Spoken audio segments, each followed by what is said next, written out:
Jadi pada saat itulah saya tertekan. Begitu saya lihat lagi di tempat pemberhentian tadi nih, titik Heeh, pemberhentian yang mungkin 10 kilo ya dari iya, pantai, heeh. saya lihat sinyal satu pun nggak ada. Sinyal di HP saya nggak ada satupun. Tapi di antara trauma itu saya berpikir lagi, wah ini ada nggak wartawan liput ini? Masih berpikir seperti Masih itu, Pak? berpikir itu. Kan setinggi batang kelapa. Saya nggak bisa membayangkan itu air laut naik setinggi batang kelapa. Berarti sekitar 20 meter gitu kan. Loh, Mhm, antara berita dan bencana. mhm. Nah, satu sisi saya wartawan, ini nggak boleh kan. Oh, ini harus buat Kenapa berita. Bapak terus, harus berpikir itu harus dijadikan berita gitu, Pak? Itu tadi, Apakah tanggung jawab ataukah hal yang lain?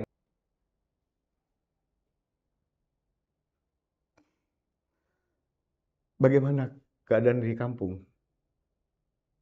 Terus dia bilang, kampung kita sudah jadi laut.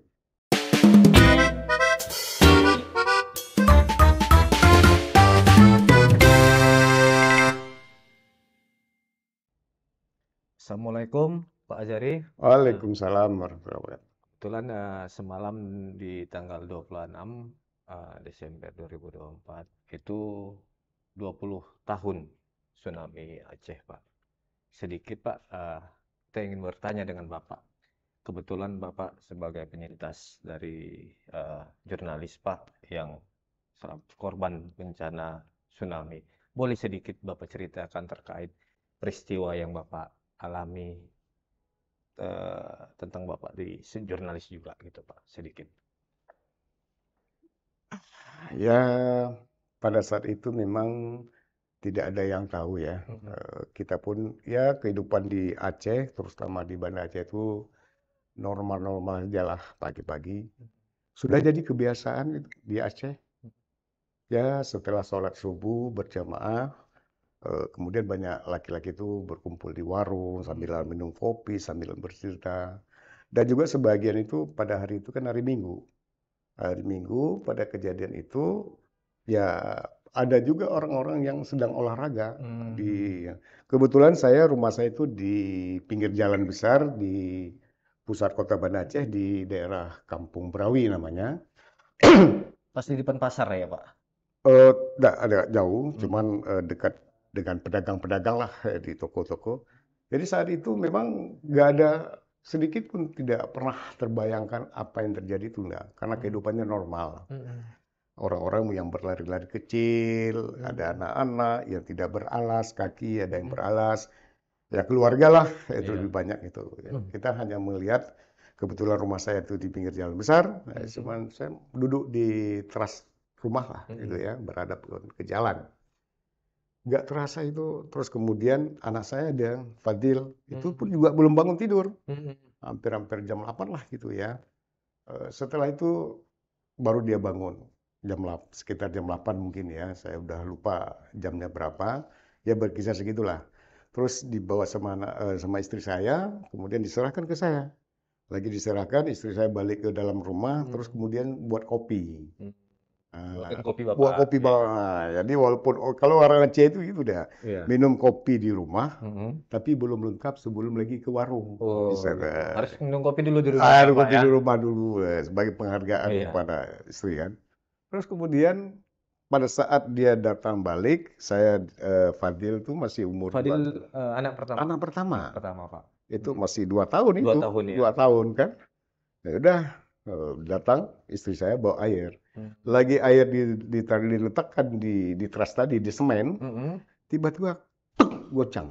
Oh, apa nih? Gempa saya bilang gitu. mmm, Ya Allah Tuanku, kok kencang kali gempa ini? Merinding bu saya.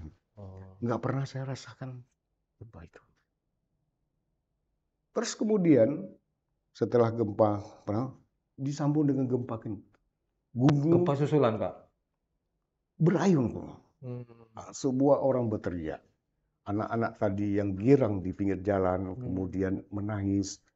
Kemudian orang-orang yang sedang berjalan terhenti. Ada yang terjatuh mhm, di aspal.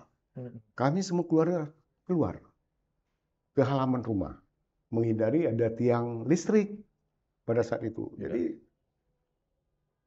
ini kencang kali gempa saya bilang. Jadi kami berdoa, ya Allah, ya macamlah di situ. Allahu Akbar, la ilaha illallah semua bercantum. hanya ada satu Allah pada saat Hmm. itu. Ya, setelah itu beberapa detik, kemudian saya nggak tahu berapa detik, Iya, berhenti gempa. berhenti gempa itu, Pak. Pelan-pelan berhenti. Dan guncangannya tuh saya lihat memang di depan itu ada toko, begitu goncang.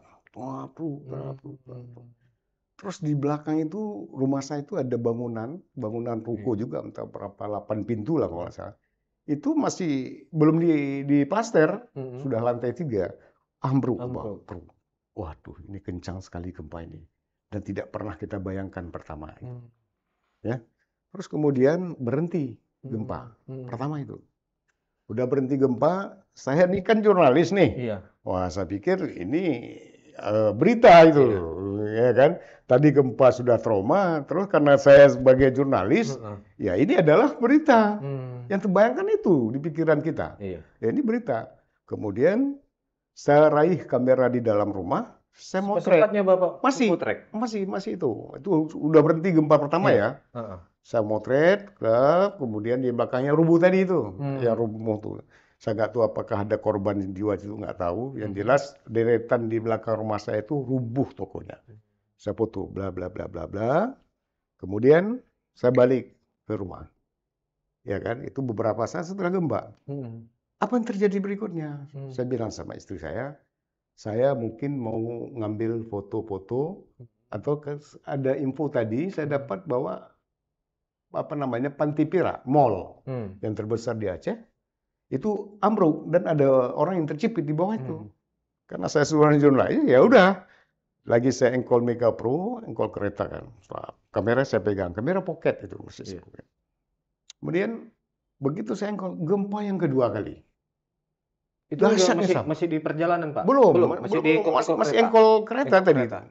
Belum, udah saya bilang, udah itu berhenti lagi gempa. Kencang juga, sama dengan yang mungkin ya, sama tuh prediksi saya. Terus kemudian kamera saya tercampak. Akhirnya berhenti gempa itu. Tuh berhenti. Orang sudah panik semua. Istri saya sudah kumpul dengan anak, terus ada keluarga-keluarga depan rumah. Di depan rumah itu kumpul. Termasuk ada anak-anak kos sebelah itu udah kumpul di situ semua. Kemudian saya masuk udah kan udah berhenti nih. Yang gempa kedua berhenti. Jadi saya nggak jadi udah motret, tapi kamera saya tercampak tadi.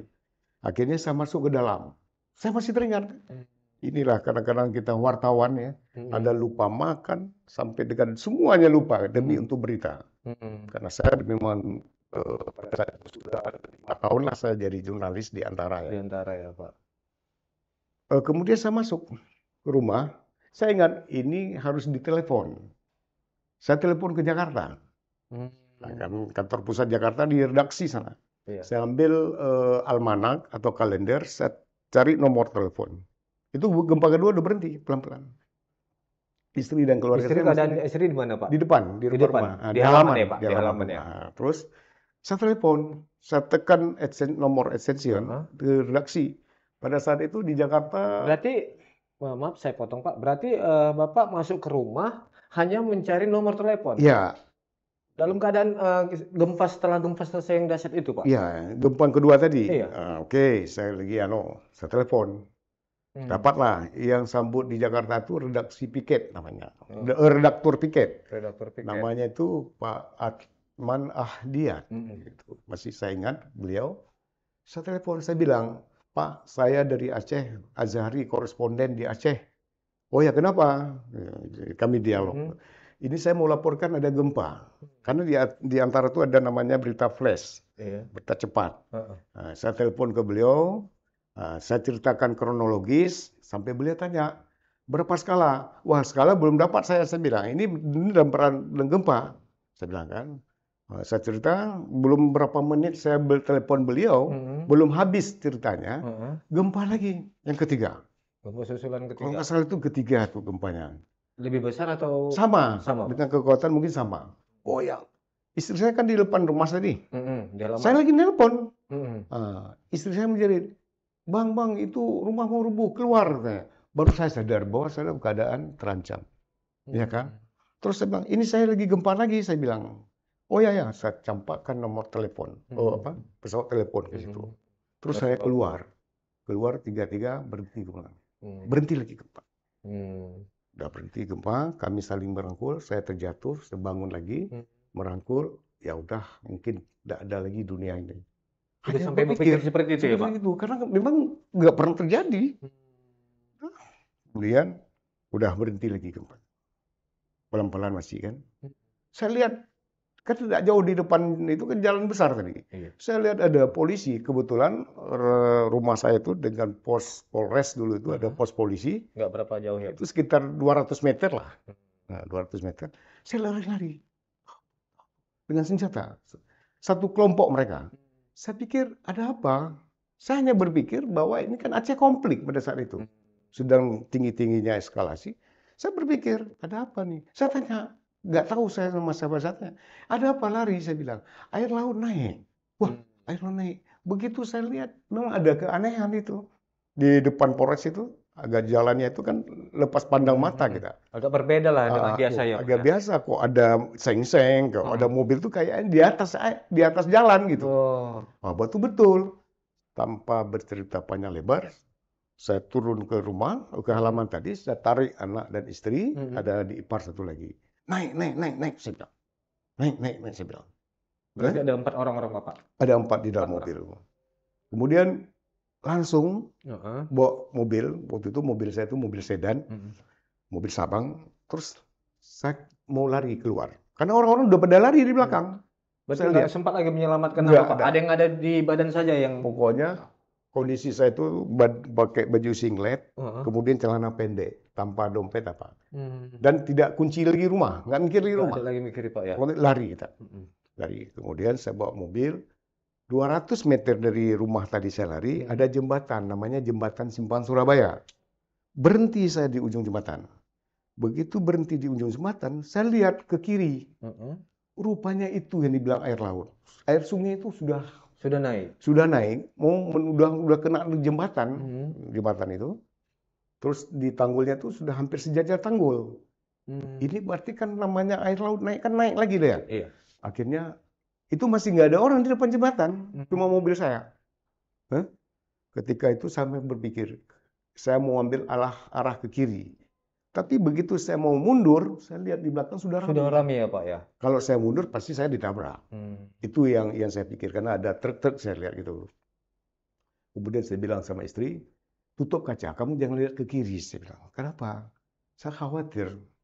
Saat itu istri saya itu lagi mengandung anak yang kedua, 5 bulan. Oh, lagi mengandung Pak. Itu yang membuat. Tapi saya berusaha tidak panik, tidak panik, tidak panik, tidak panik. Itu yang kebayang di pikiran saya. Kemudian udahlah, saya tutup kaca, pintu, kunci semua. Kalaupun kita lewat jembatan, jembatan jatuh, saya berniat. Paling tidak ya kita nanti keluarga kita bisa lihat kita tuh apakah sudah meninggal atau tidak. Sudah ada pilihan lain ya Pak? Tidak ada pilihan lain. Ke belakang kita pasti kecelakaan. Dan air sungai itu namanya air sungai kan pasti dekat tanggul. Iya. Nah, itu kalau udah meledak tanggul ya habislah kita semua di situ. Itu dalam pikiran saya. Kemudian ya udah saya laju. Tuh, udah sampai di ujung jembatan. Sampai di ujung jembatan, alhamdulillah sudah lewat jembatan. Yang lain-lain di belakang Bapak itu mengikut? Ikuti lagi. Yang di belakang baru rame setelah saya laju ke depan tadi. Itu yang saya ingat pada saat itu.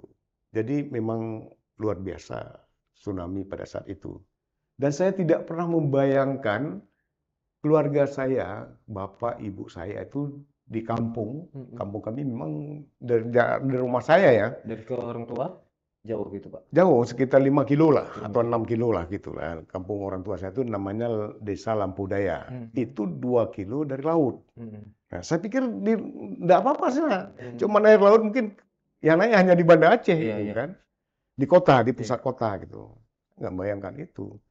Ternyata itulah takdir kan. Saya pikir mereka aman. Karena ya kami kemarin juga baru komunikasi. Saya sehari libur, nggak ada kegiatan liputan, ya saya pulang ke kampung. Jadi setelah itu saya sambil lari. Sambil berlari, saya coba tekan-tekan nomor telepon untuk laporkan ke kantor pusat. Masih sempat Bapak untuk melaporkan? Kami pada awal itu tidak tahu tsunami gitu kan. Yang dia air laut naik pada saat itu. Setelah itu Saya pegang-pegang ini, bilang istri saya, "Bang, jangan berpikir dulu, ini kan lagi bencana ini, kok mikir berita?" Oh gitu. iya, Oh ya, baru saya sadar. Saya lihat memang nggak ada lagi sinyal. oh, Saya sudah nggak bayangkan, terputus komunikasi. sudah terputus berarti kan, telepon Nokia jadul Iya. lah gitu. Ya, terus kami lari, menghindar, terus mencari tempat-tempat yang agak lebih tinggi. Ya, istilahnya, kalau Hmm. nama air laut naik, ya kalau misalnya apa namanya, laut itu kan sebelah kanan dari perjalanan saya, berarti saya harus lari ke kiri terus. Akhirnya sampailah kami itu ke Berarti sebelum posisi Bapak aman, Bapak masih sempat menelepon juga. Itu hanya masih. untung dibilang Ibu Hmm, bahwasanya kita ini cari dulu di tempat yang aman baru hmm, Bapak. ya kita jangan pikir berita dulu lah. Iya, iya. Nah, ini kan lagi bencana, ya wajar lah kan istri kita tuh mengingatkan kita. Saya nggak tahu yang kebayang hari itu ini adalah peristiwa yang harus diliput, kok harus lari gitu kan. Tapi Iya. gimana kita nggak lari sementara orang-orang udah lari? Bukan kita mungkin, ya ini kan keluarga, persoalan keluarga. Ya, keluarga ya kita harus utamakan nyawa nyawa keluarga gitu ya. Jurnalis juga seperti itu saya pikir. Jadi untuk orang tua gimana Pak? Gimana Bapak mengetahuinya itu Pak? Kemudian Hmm. setelah itu kami begitulah saya tahu dahsyatnya tsunami Hmm. pada saat kami berada di titik eh, pemberhentian yang jauh dari kota Banda Aceh. Itu Pemberhentian. sekitar 10 kilo lah mungkin ke Lambaru kan Hmm. dari pantai gitu. Hmm. Saya pikir aman. Jadi kami itu saya masih ingat pada saat itu tiba-tiba lagi kami mungkin ada anak muda lewat, Hmm. apa dia bilang? Bang, udahlah berhenti di sini aja. Kalaupun air laut di sini sudahlah kita berdoa aja. Berarti kita sudah selesai. Itu bayang lagi. Wah, ya apa mungkin hari ini kiamat? Hmm. Itu dari ucapan-ucapan seperti itu. Hmm. Nah, jadi kenapa? Memang karena kita Berarti kan, banyak ada yang pasrah juga ya Pak ya? iya, karena memang tidak ada mitigasi bahwa ada tsunami, air laut Hmm. sekian, gempa Hmm. sekian, kita harus lari. Itu tidak ada mitigasi, itu nggak ada. Hanya kita mungkin tiap dulu nonton-nonton di Iya. film, mungkin peristiwa-peristiwa tempat lain, nah Hmm. itu yang ada begitu kan. Jadi pada saat itulah saya tertekan, begitu saya lihat lagi di tempat pemberhentian tadi nih, titik Heeh. pemberhentian yang mungkin 10 kilo ya dari Iya. pantai, Heeh. saya lihat sinyal satu pun tidak ada. Sinyal di HP saya nggak ada satupun. Tak ada jaringan lagi ya Satu Pak? nggak ada jaringan.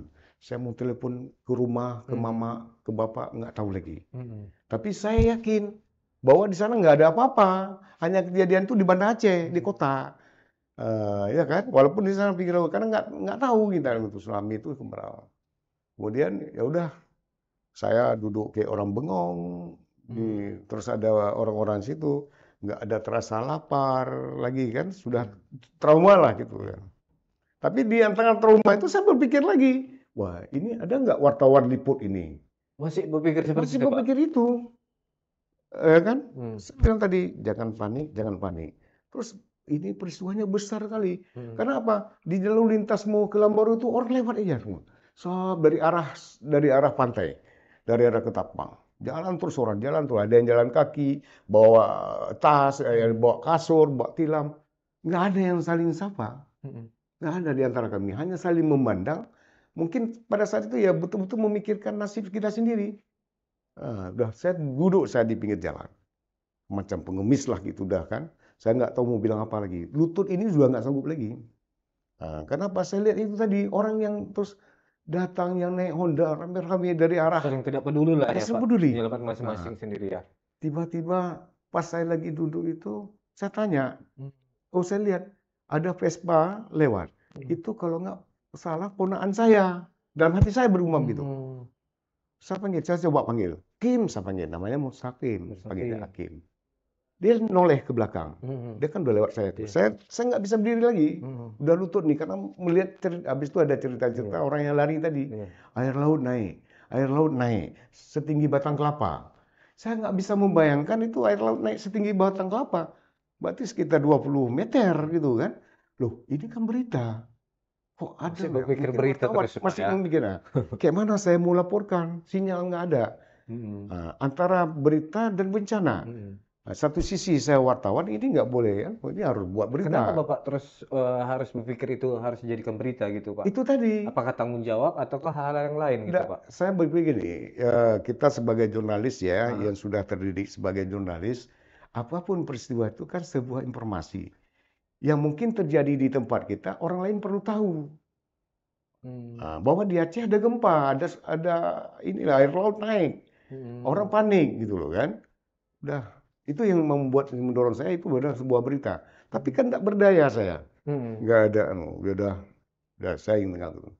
Kemudian tadi kembali ke ponakan saya. Kewenangan. Mm-mm. Naik Vespa, Bapak. Terus saya panggil, Hmm, rupanya benar. Begitu sampai ke saya pelukan kami, dia menangis.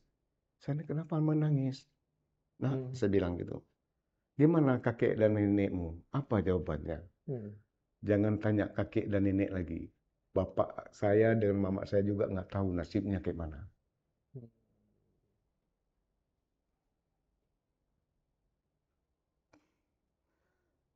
Bagaimana keadaan di kampung?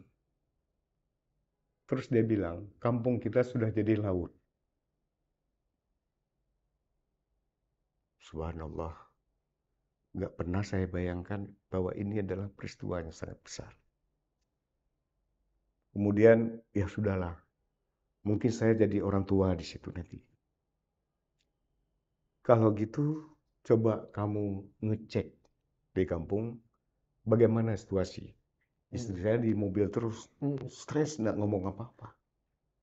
Anak saya yang kecil, Fadil, yang punya keterbatasan, juga nggak rewel. Masih usia 2 tahun. Masih usia 3 tahun lah pada saat itu. Hmm. Akhirnya dia kembali ke kampung, nggak bisa masuk ke kampung. Iya. 1 kilo itu masih air, masih tinggi. Terus dia balik. Disitulah dia bilang tidak tahu. Mungkin mereka sudah syahid semua. Sudah syahid semua. Berarti, jadi saya memutuskan saya harus kuat. Saya harus kuat. Ini sebuah musibah. Saya ajaklah. Sampai sebatas kami jalan. Pulang. Di tengah jalan saya ketemu adik kandung. Cuma satu. Laki-laki. Pada saat itu, saya tanya, itu adik, saya bilang. Berhentilah di tengah jalan. Berpelukan. Saya tanya gimana? Nggak tahu. Nggak jumpa bapak, mama nggak jumpa. Nggak jumpa ya, Pak. Oh, besar kali bencana ini, saya pikir. Kemudian kami berjalan di trotoar. Itu mau mencapai berapa meter ke titik terakhir yang bisa kita datangi, Simpang Dodik, kalau kami bilang. Itu kami pikir orang istirahat. Ternyata itu mayat-mayat semua. Jasad sudah ditaruh dari letakkan kiri dan kanan. Udah. Itulah pengalaman dari tsunami tersebut ya, Pak. Jadi sedikit ada kata bahasa Bapak menyatakan bahwasanya tsunami bukan berarti kiamat. Dan itu sedikit Pak apa pesan dan harapan ke depannya untuk korban-korban yang saat inilah gitu Pak. Jadi Sedikit saja. ada kekuatan di masyarakat Aceh yang religius ya. Saya ingat betul semua kehendak Allah. Kita manusia tidak berdaya. Kita adalah makhluk yang lemah. Allah yang Maha Kuasa. Kami sebagai daerah yang bersyariat Islam, kami semua tertanam dalam benih kami bahwa semuanya adalah takdir Allah. Karena kami percaya itu, maka itu menjadi obat untuk menghilangkan trauma. Kekuatan batin dengan dorongan. Semua kehendak Allah yang terjadi. Dan apa yang saya ceritakan tadi tentang bagaimana peran jurnalis ada di buku saya. Buku ini insya Allah bercerita tentang bagaimana seorang jurnalis di tengah-tengah situasi yang seperti itu, dia harus bisa bergerak. Jurnalis tidak boleh lari dari sebuah peristiwa, tapi dia juga harus memperhitungkan safety, keamanan diri dia. Kalau boleh tahu apa judul dari buku tersebut? Oh, di buku ini terlahir sebagai jurnalis antara. Dan saya merekam apa yang terjadi di saat saya peristiwa tsunami. Itu adalah perjalanan jurnalistik saya. Di mana situ posisi sebagai jurnalis, di mana posisi sebagai korban tsunami. Betul, betul sekali. Ini harus bisa dipisahkan. Siap. Terima kasih banyak Pak Ya, atas cerita baik. yang sudah Bapak alami. Semoga tetap semangat Pak. Sukses selalu buat Bapak. Assalamualaikum warahmatullahi wabarakatuh. Waalaikumsalam warahmatullahi wabarakatuh.